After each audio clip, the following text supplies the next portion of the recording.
Hello students. मैं हूं अनुराग वर्मा और आप देख रहे हो मेरा यूट्यूब चैनल विंग्स एजुकेशन, जहां पर मैं आप सबके लिए यूपीटीजीटी और पीजीटी मैथमेटिक्स का कंटेंट अपलोड करता हूं। तो हम लोग आज इस वीडियो में देखने वाले हैं स्ट्रेट लाइन और क्वाड्रेटिक इक्वेशन में जो भी क्वेश्चन आते हैं, हमारे उससे रिलेटेड जो भी क्वेश्चन आते हैं उसको हम लोग डिस्कस करेंगे। तो आज मैं सबसे पहले स्ट्रेट लाइन के बारे में थोड़ा सा डिस्कस कर लेता हूँ कि स्ट्रेट लाइन हमारा क्या होता है, कैसा होता है। तो इसका हम लोग सबसे पहले जनरल इक्वेशन डिस्कस करेंगे कि जनरल इक्वेशन क्या होता है इसका, स्ट्रेट लाइन का जनरल इक्वेशन। तो हम लोग जनरल इक्वेशन देखेंगे, होता है हमारा a x plus b y plus C equal to zero. हमारे ए और बी जो दोनों कोफिशिएंट हैं, यहाँ पर मेरे रियल नंबर है क्योंकि हम लोग रियल नंबर का पढ़ रहे हैं। तो ए कामा बी बिलोंग्स टू आर, और दोनों एक साथ जीरो नहीं होना चाहिए। एक चीज मैं यहाँ बता दूं कि ए और बी एक साथ जीरो नहीं होना चाहिए। इसको हम लोग कई फॉर्मेट में भी लिखते हैं इसी इक्वेशन को। एंड अनदर फॉर्मेट,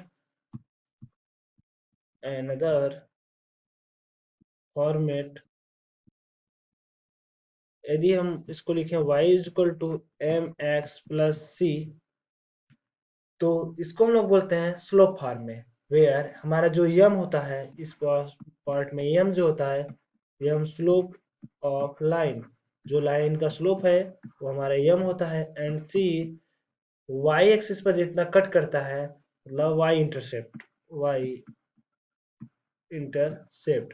एक्सिस पर जितना पोर्शन कट करता है वही हमारा सी होता है। यदि मैं इसे फिगर की मदद से समझना बताना चाहूँ तो समझ लीजिए मेरा एक्स एक्सिस हो गया, ये वाई एक्सिस हो गया, और मैं सपोज दैट इस कर्व को ड्रा कर रहा हूँ, कुछ हमारा ऐसे है। मैंने मान लिया कि कुछ हमारा इक्वेशन ऐसे जा रहा है, यही लाइन है मेरी। इस लाइन का इक्वेशन है y is equal to m x plus c. तो ये हमको कैसे देखने में लगेगा, इसका एक्सिस में और बढ़ा दो, इधर एक्सिस इधर हो गया, थोड़ा सीधा लाइन है, समझिएगा आप सब।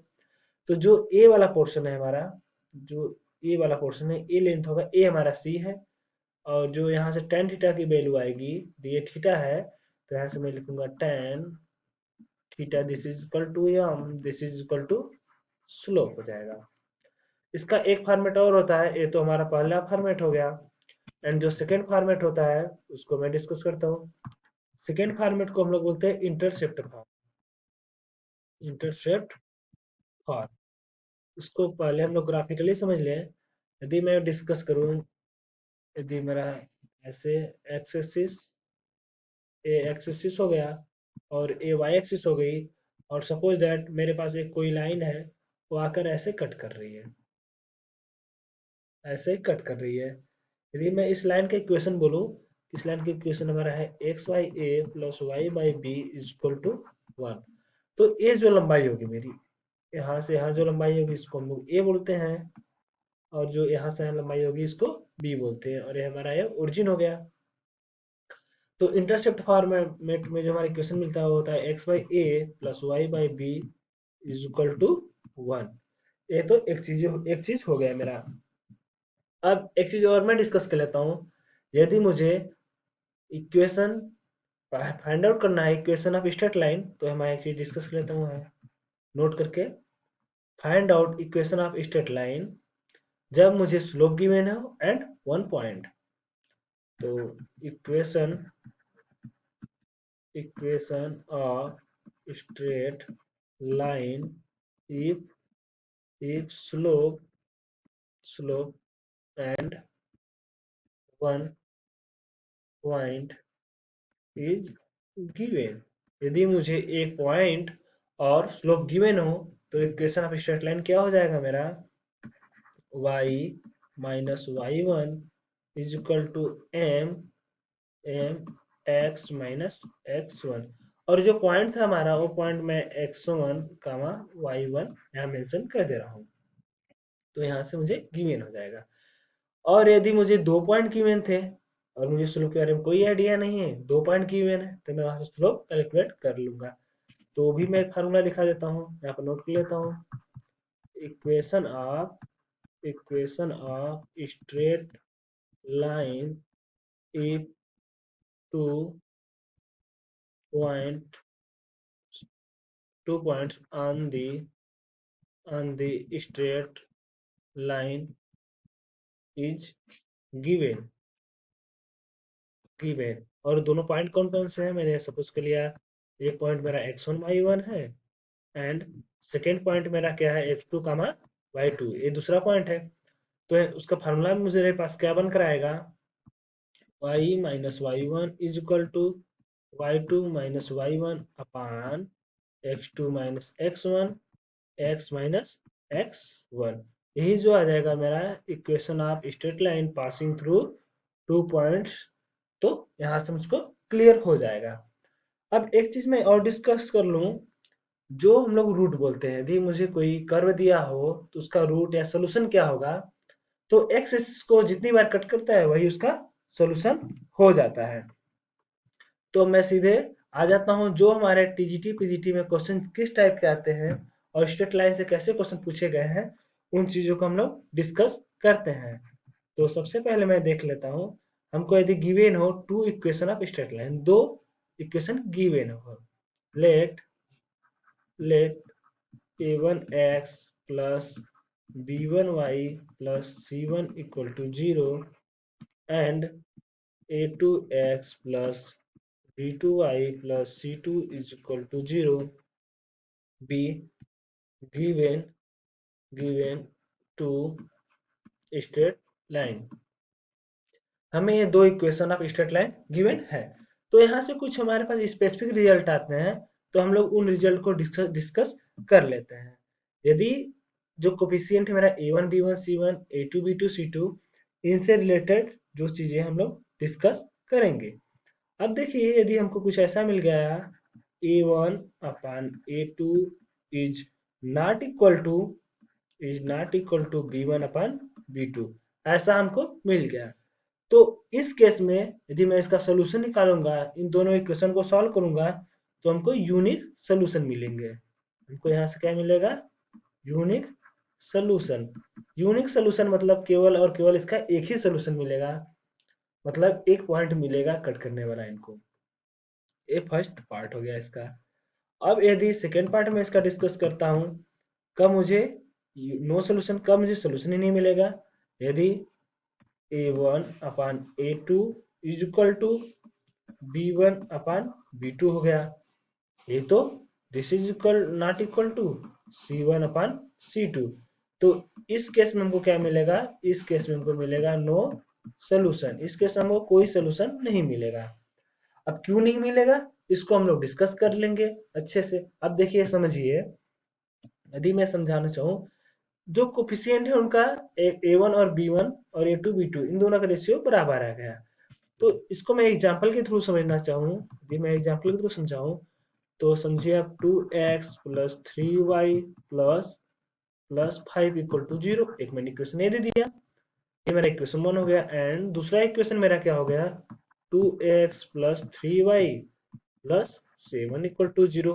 अब देखिए, इनका जो कोफिशिएंट का रेशियो था बराबर था, बट जो c1 c2 थे वो दोनों बराबर नहीं आ रहे हैं। अब मैं इसे ग्राफिकली थोड़ा सा समझूं, तो देखिए हमारा क्या बनने वाला है, ये एक्स एक्सिस हो गया मेरा, यहाँ पर वाई एक्सिस हो गया। अब ये दोनों लाइन क्या आ गए, पर समांतर हो गई। यदि सपोज दैट कुछ भी मेरी लाइन की इक्वेशन आ गई, इसको मैं और आगे बढ़ा दूं, सपोज दैट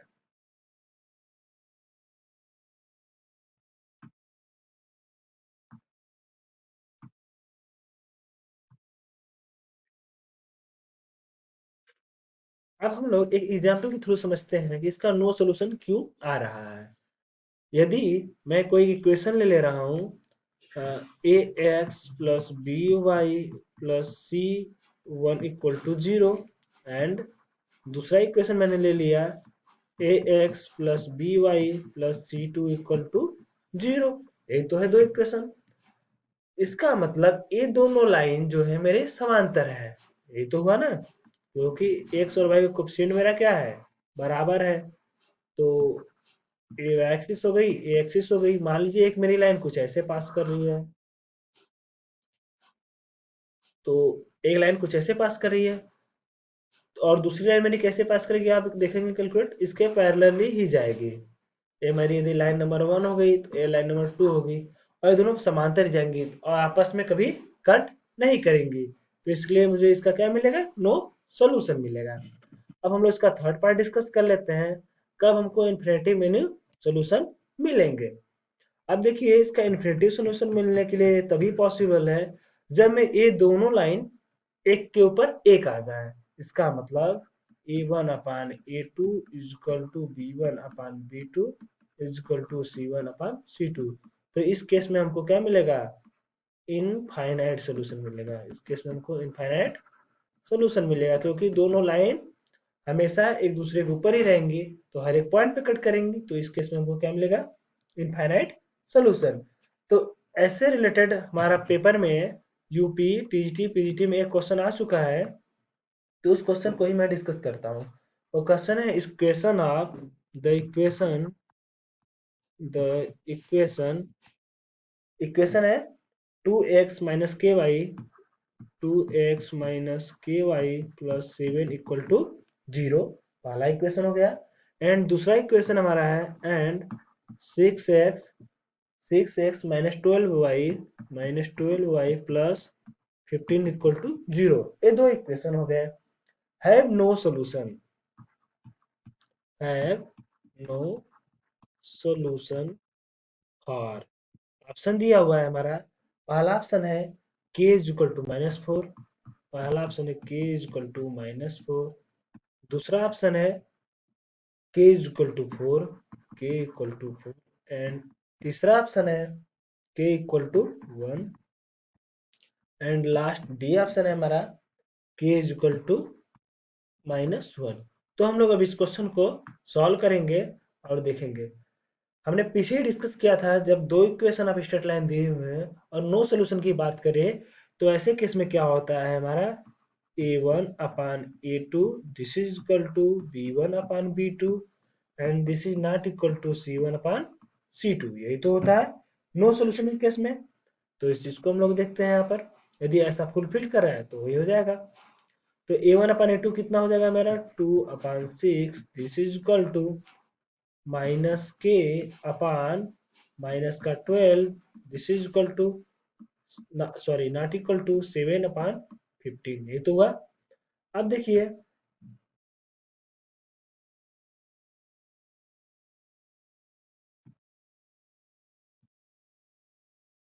इसे हम लोग सॉल्व करते हैं तो वो मिलेगा 1 अपान 3 is equal to minus K upon minus का 12। अब देखिए इसे फर्दर सॉल्व करूं मैं तो क्या हो जाएगा मेरा, माइनस माइनस कैंसिल आउट हो जाएगा, तो 1 अपान 3 इज इक्वल टू के अपान 12। या फर्दर इंप्लाई करेगा 12 अपान 3 दिस इज इक्वल टू के, तो यहाँ से इंप्लाई करेगा हमको के इज इक्वल टू 4 मिल जाएगा। तो हमारा क्या हो जाएगा इसका सोल्यूशन के इज इक्वल टू 4, मतलब ऑप्शन बी क्या हो जाएगा मेरा, ट्रू। तो इस टाइप के बहुत सारे क्वेश्चन हमारे प्रीवियस ईयर पेपर में आ चुके हैं। तो हम लोग इस पर और सारे क्वेश्चन प्रैक्टिस करेंगे ताकि हम लोग इस क्वेश्चन को आसानी से सॉल्व कर पाए। तो अब हम लोग आते हैं थोड़ा क्वाड्रेटिक इक्वेशन समझ लेते हैं कि क्वाड्रेटिक इक्वेशन से कैसे कैसे क्वेश्चन आते हैं हमारे परीक्षा में, उस चीज को हम लोग समझेंगे। तो सबसे पहले इसका हम लोग जनरल इक्वेशन डिस्कस कर लेते हैं कि जनरल इक्वेशन कैसा होता है, उस चीज को देख लेते हैं। A x square plus B x plus C equal to 0। यहाँ मैं मेंशन कर दूं, मैं रियल क्वाड्रेटिक इक्वेशन की बात कर रहा हूँ। ए बी सी मेरे क्या है, रियल नंबर, और ए शुड नॉट बी 0। ये मेरा हो गया क्वाड्रेटिक इक्वेशन, द्विघात समीकरण। अब इसका सोल्यूशन जो होता है, हम लोग श्रीधराचार्य नियम से पढ़े हैं बहुत सारे बार, हाई स्कूल में हमने पढ़ा है कि X is equal to minus B plus minus under root B square minus 4ac upon 2a। यही तो आता है। एक चीज इसमें हमको यूज हुआ है अंडर रूट के अंदर, देखिए बी स्क्वायर माइनस 4ac। इस टर्म को हम लोग डी से डिनोट करते हैं, इसको हम लोग बोलते हैं डिस्क्रिमिनेंट, हिंदी में इसको विविक्तर बोला जाता है। तो d is equal to B square minus 4ac, जो हमारा रूट का नेचर होता है इसी पर डिपेंड करता है। तो हम लोग अब देख लेते हैं nature of the root. Nature of roots depends on विक्टर। तो सबसे पहला हम लोग पार्ट देखेंगे इसमें। सबसे पहला पार्ट हम लोग देख लेते हैं यहाँ से कि हमारा जब, अब देखिए द्विघात समीकरण है, इसका मैक्सिमम पावर 2 है, तो इसके कुल 2 रूट हो गए, मतलब 2 सॉल्यूशन होंगे। तो इन 2 सॉल्यूशन को हम लोग डिस्कस करते हैं। यदि मेरा d this is equal to B square minus 4ac यदि ग्रेटर देन 0 पॉजिटिव मिल गया। अब देखिए पॉजिटिव मिल गया तो इसको हमको 2 सॉल्यूशन मिलेंगे। पहली बात वो क्या हो जाएगा, रियल, तो यहाँ से हमको रियल सॉल्यूशन मिलेगा और डिस्टिंक्ट मिलेगा। एंड डिस्टिंक्ट मतलब दोनों अलग अलग होंगे और वास्तविक होंगे। सेकेंड पार्ट, यदि मेरा d that is B square minus 4ac equal to 0 हो गया, यदि क्या हो गया 0, तो इसका क्या मिलेगा, पहले चीज तो रियल सोल्यूशन मिलेगा, एक हो गया। तो दूसरा एंड इक्वल, क्या मिलेंगे, रियल एंड इक्वल सोल्यूशन, एक ही सोल्यूशन मिलेगा। तो वही दो मतलब सेटिस्फाइड करेगा दो बार, तो इक्वल एंड रियल सोल्यूशन हो गए। एंड तीसरा हो गया मेरा B square minus 4ac is less than 0। यदि किसी अंडर रूट के अंदर कोई मेरा निगेटिव नंबर आ जाए तो उसमें मुझको क्या मिलता है, इमेजिनरी नंबर, क्या मिलेगा, इमेजिनरी नंबर। तो हमको काल्पनिक संख्या मिलेगी, एक चीज हो गई। और दोनों अलग अलग रहेंगे, कंजुगेट पेयर में मिलेंगे। तो इमेजिनरी एंड डिस्टिंक्ट, इसमें कोई कहने की जरूरत नहीं है। एक चीज यहाँ नोट वाली बात बता देते हैं। यदि क्वाड्रेटिक इक्वेशन के यदि रूट वो कॉम्प्लेक्स मिल रहा है, if roots of quadratic equation is in the form a plus ib, यदि एक रूट उसका a plus ib के फॉर्म में है, then अदर या दूसरा root, other root must be in the form of a minus ib। तो दूसरा रूट मुझे पक्का a माइनस आई बी के फॉर्म में मिलेगा। यदि यही वह सेम केस, अब सेम केस से हम लोग डिस्कस करते हैं। यदि मेरा एक root a plus root B के फॉर्म में मिलेगा, then second root must be in the form of a minus root B. तो दूसरा रूट पक्का इस फॉर्मेट में मेरा होगा, आप ये चीज हमेशा देखोगे। अच्छा, एक चीज इंपॉर्टेंट बात है, जो मैंने यहाँ पर क्वाड्रेटिक इक्वेशन डिस्कस किया है, यहाँ पर मेरे ए बी सी, यहाँ पर मेरे क्या है, रियल नंबर से आए हैं। मतलब इनके कोफिशिएंट जो थे वो कहाँ से आए हैं, रियल से। यदि यही केस में डिस्कस करूं कि इनके कोफिशिएंट कॉम्प्लेक्स नंबर से आए, तब उस केस में हमारा क्या होगा।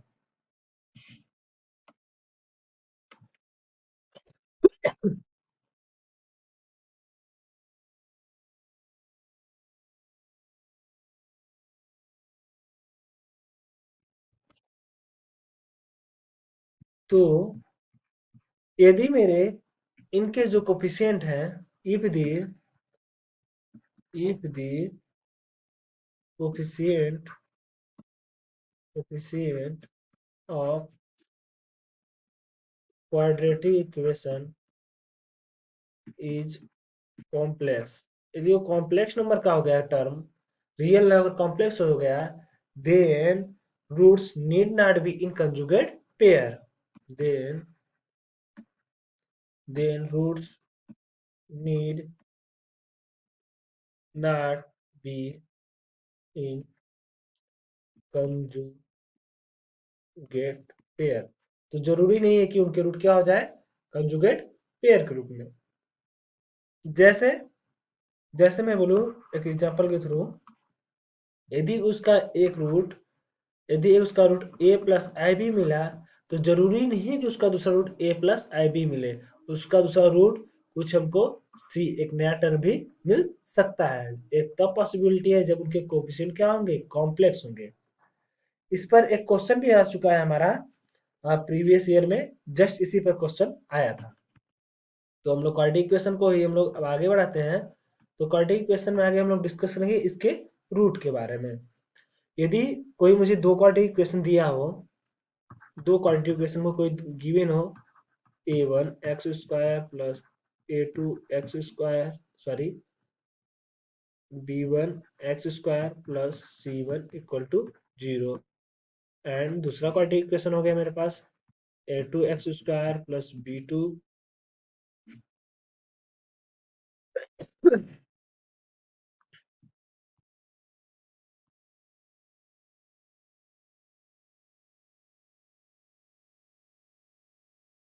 अब हम लोग डिस्कस करेंगे कुछ क्वाड्रेटिक इक्वेशन के आगे कुछ रिजल्ट है।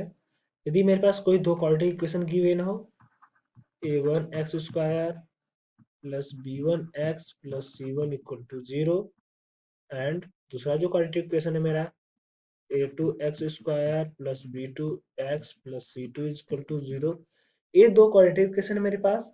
अब मैं बोल रहा हूँ कि इन दोनों जो क्वाड्रेटिक इक्वेशन के इसको जो सोल्यूशन आ रहे हैं, इनको सॉल्व करने पर दोनों सेम आ रहे हैं कि क्या है, root are same.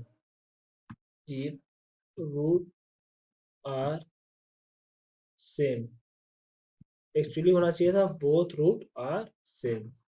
If first part है इसका, if both root are same, तो हमको यहाँ से एक चीज मिलेगा a1/a2 this is equal to b1/b2 and this is equal to c1/c2। तब उस केस में इस कंडीशन को फॉलो करना पड़ेगा। यदि ये कंडीशन फॉलो हो रही है तो हम बोलेंगे कि इनके दोनों रूट जो होंगे सेम होंगे। चीज हम लोग डिस्कस करते हैं, if one root is common, if one root alpha is common, यदि हमारे पास एक रूट अल्फा है और वो क्या है, कॉमन है, मतलब दोनों इक्वेशन को सेटिस्फाइड करेगा।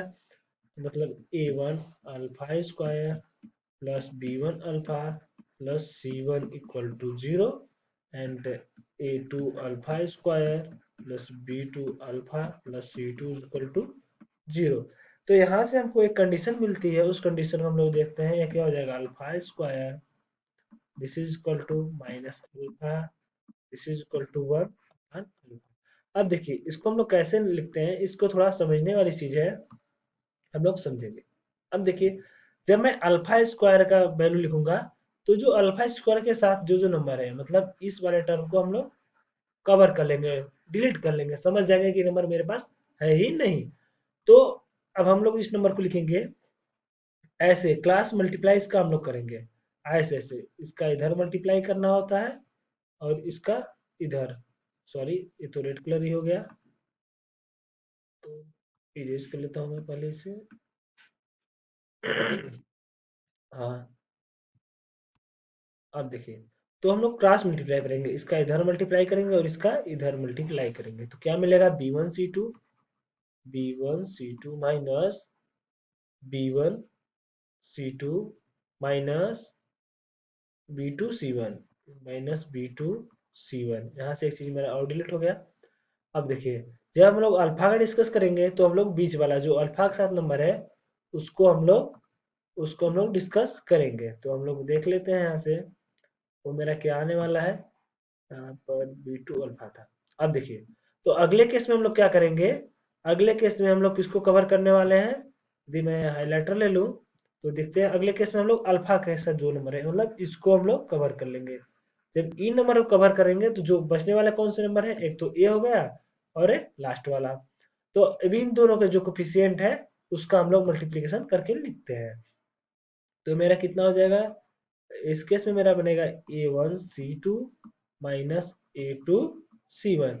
अब जो कांस्टेंट कोफिशिएंट है मैं उसको 1 अपान करके लिखता हूँ, तो इस वाले को हम लोग लास्ट वाले कवर करेंगे, तो वहां से मेरा क्या बनेगा, a1b2 माइनस a2b1।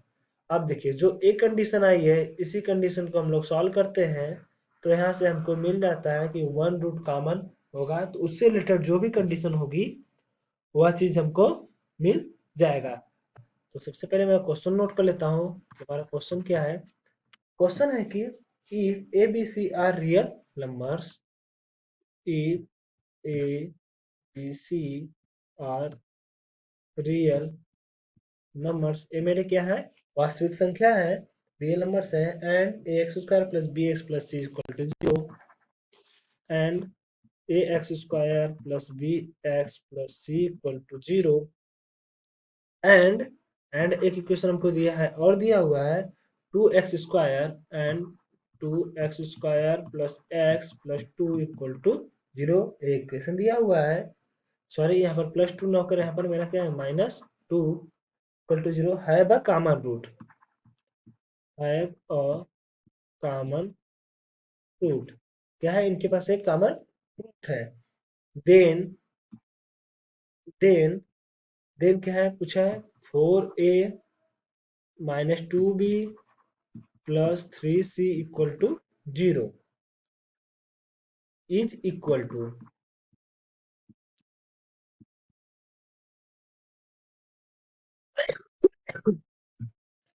देखिए ऑप्शन क्या क्या दिया हुआ है।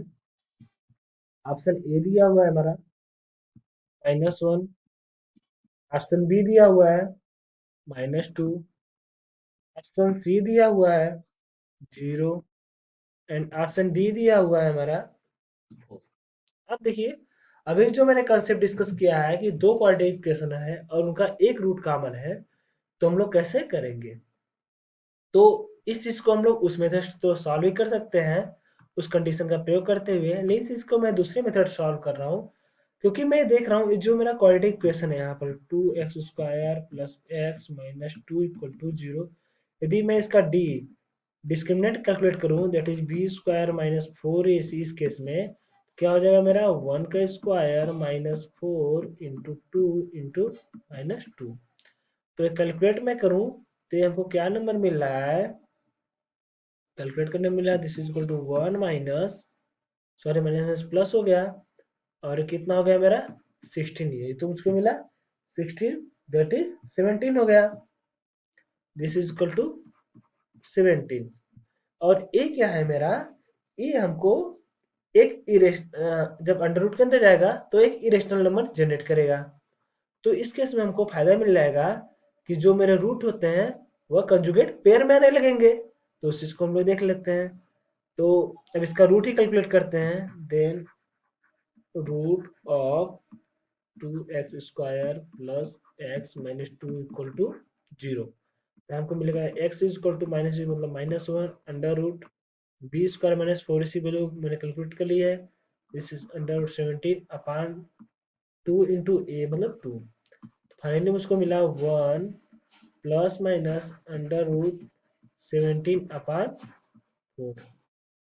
एक चीज मतलब इस ये जो मेरा क्वाड्रेटिक इक्वेशन दिया हुआ था 2x² प्लस एक्स माइनस 2, इसके मुझको दो रूट मिल गए और कह रहा है कि ये जो मेरा क्वाड्रेटिक इक्वेशन यहाँ पर गिवन है ax² plus bx plus c equal to 0, इसका वन रूट कॉमन है इसके साथ, that is if if 1 plus under root 17 upon 4 is a common root, यदि ये क्या हो गया मेरा कॉमन रूट हो गया, then then other root must be must be 1 minus under root 17 upon 4, पक्का कंजुगेट पेयर में होगा क्योंकि पहले ही क्वेश्चन में मेंशन किया था यहाँ पर कि a B C are real number.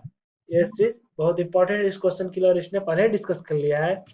तो मतलब हमको अब इस क्वेश्चन के लिए दोनों रूट पता चल गए कि कौन कौन से होंगे। तो इसका मतलब जो मेरा x² plus B x plus c, ये कोई दूसरा इक्वेशन ना होकर ये दोनों सेम ही इक्वेशन है, दैट इज मैं मेंशन कर दूं ax² plus B x plus C equal to 0 and, और जो मेरा दूसरा इक्वेशन था 2x² plus x minus 2 equal to 0 are same equation, ये दोनों क्या हो गए मेरे सेम इक्वेशन। तो यहाँ से मैं कंपैरिजन कर लूं, वो क्या मिलेगा a equal to 2, b equal to 1 and c equal to -2। तो हमको वैल्यू किसका कैलकुलेट करना था, हमको वैल्यू कैलकुलेट करना था 4a minus 2b plus 3c का, तो वैल्यू पुट कर दो, तो 4 इंटू 2 माइनस 2 इंटू बी की वैल्यू 1 प्लस 3 इंटू सी की वैल्यू -2, कितना हुआ 8 -2 -6, this will be 0, this will be 0। तो यहाँ से वो कौन सा ऑप्शन ट्रू हो जाएगा, ऑप्शन नंबर सी। तो इस टाइप के बहुत सारे हमारे क्वेश्चन आ चुके हैं प्रीवियस ईयर में, और एक बहुत ही इजी क्वेश्चन आया है और भी, जो तो है क्वालिटी क्वेश्चन से रिलेटेड नहीं, बट मैं उसको भी डिस्कस कर देता हूँ इस क्वेश्चन में, इस पार्ट में। देख लीजिए, पूछ रहा है the sum of all real values of x, the sum of all real values of x satisfying the जो सेटिस्फाइड करेगा, किसको करेगा, द इक्वेशन, एक इक्वेशन है, उसको सेटिस्फाइड करने वाले एक्स हमको ढूंढने हैं जो भी रियल हो। X square minus 5x plus 5 to the power x square minus, sorry, x square plus 4x minus 60 equal to 1 given है, इज। तो इसका ऑप्शन किया दिया हुआ है हमको, पहला ऑप्शन है -4, दूसरा ऑप्शन है हमारा 5, तीसरा ऑप्शन है, तीसरा ऑप्शन दिया हुआ है 6, एंड लास्ट ऑप्शन दिया हुआ है हमको 3। तो अब इस क्वेश्चन को हम लोग सॉल्व करते हैं। सबसे पहले इस क्वेश्चन सॉल्व करने से पहले हम लोग एक कंसेप्ट डिस्कस कर लेते हैं। यदि हमारे पास कोई नंबर दिया हुआ है, यदि a to the power b is equal to 1 मिल रहा है, तो यहाँ पर नोट करके लिख देता हूँ मैं, note the a to the power b is equal to 1 मिल रहा है, तो इस केस में दो पॉसिबिलिटी हो सकती है। ये तब पॉसिबिलिटी हो सकती है, या तो मेरा this implies a should be 1, यदि a मेरा 1 हो और b कुछ भी हो जाए। एंड अदर केस हो सकता है मेरा, तभी पॉसिबल है, एक तो एक केस हो गया this should imply a is equal to 1, and जो दूसरा पॉसिबिलिटी है कि ये तो a तो 1 हो गया, या तो b 0 हो जाए, या b शुड बी 0। तो इन्हीं दो पॉसिबिलिटी को हम लोग अप्लाई करेंगे। तो पहली पॉसिबिलिटी क्या है, a इज इक्वल टू 1। तो a इज इक्वल टू मतलब यहाँ पर जो इसका बेस है, इसको हम लोग 1 पुट करते हैं, दैट इज, तो x square minus 5x plus 5 is equal to 1। इसको हम लोग सॉल्व कर ले, तो यहाँ से मिलेगा x square minus 5x plus 4 equal to 0। इसका तो फैक्टर बहुत इजीली हम लोग कर पाएंगे, तो x square minus 4x minus x plus 4 equal to 0। X common लिया मैंने यहाँ से, एक्स माइनस 4 माइनस 1 कॉमन लिया, एक्स माइनस 4 इक्वल टू 0। तो यहाँ से मुझे मिला x minus 4 and x minus 1 equal to 0। तो मतलब यहाँ पर इसके मुझे कितने मिले, दो रूट मिले। कौन कौन से मिले, एक्स इज इक्वल टू 1 और एक्स इज इक्वल टू 4 मिला। अब देखिए अगले केस में जब हम लोग सॉल्व करेंगे b इक्वल टू 0, मतलब इसके पावर को 0 करेंगे, क्या हो जाएगा, x square plus 4x minus 60 is equal to 0, यही तो होगा, दिस इज इक्वल टू 0। अब देखिए जब हम लोग दूसरे इक्वेशन को सॉल्व करेंगे, इसका फैक्टर करते हैं, x square, sorry, plus 10x minus 6x minus 60 equal to 0। इसको सॉल्व करें हम लोग, x कॉमन लो, तो x कॉमन लिया तो x प्लस 10 मिला मुझे, माइनस 6 कॉमन लिया, यहाँ से x प्लस 10 इक्वल टू 0। तो x प्लस 10 मेरा कॉमन फैक्टर हो जाएगा, and second factor x minus 6 this will be 0। तो यहाँ से मुझको रूट मिला कौन कौन सा, -10 और 6। यहाँ से भी हमको कुल कितने मिले रूट, दो रूट मिले। एक केस हमको और मिलेगा, जब मेरा क्या हो जाए कि a is equal to -1 and, और b मेरा क्या हो जाए, b इवन हो जाए। एक केस हमको एक और केस डिस्कस करना पड़ेगा। तो मैं अब a इज इक्वल टू -1 इसको करके सॉल्व करता हूँ, that is x square minus 5x plus 5 is equal to -1। अब मैं इसको सॉल्व करूंगा तो कितना हो जाएगा मेरा, x square 5x plus 6 is equal to 0। इसका फैक्टर मेरा कितना आएगा, x minus 3 x minus 2 equal to 0। तो x इज इक्वल टू 2 3। अब देखिए चेक करना पड़ेगा हमको कि x इज इक्वल टू 2 और 3 पर ये जो मेरा b है दैट इज जो पावर है एक्स स्क्वायर प्लस 4x, तो x square plus 4x minus 60, एक है मेरा इन नंबर पर, तो 2 और 3 पर क्या इवन है या नहीं।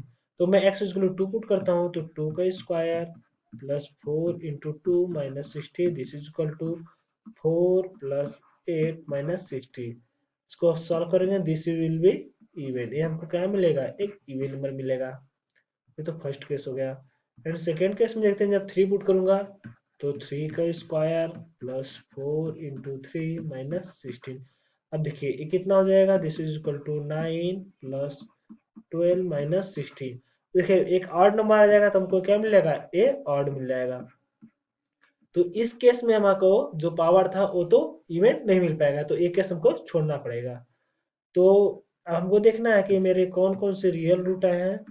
तो रियल रूट्स और एक तो मेरा यही हो गया, 2 हो गया, 2 और इधर से मुझको दो दो दोनों से मिले थे, 1,4 एंड 1,4, और कौन कौन से मिले हैं, -10,6। तो -10,6। अब मुझको क्या करना था, क्वेश्चन में था कि सम ऑफ ऑल रियल रूट्स, इनका कैलकुलेट करना था सम। तो सम कैलकुलेट करते हैं, 2 प्लस 1 प्लस 4 प्लस 6 माइनस 10। इसको फाइंड आउट करना, हमको फाइनली क्या मिलेगा, 3। तो इसका कौन सा ऑप्शन ट्रू हो जाएगा, लास्ट ऑप्शन डी, इसका लास्ट डी ऑप्शन ट्रू हो जाएगा।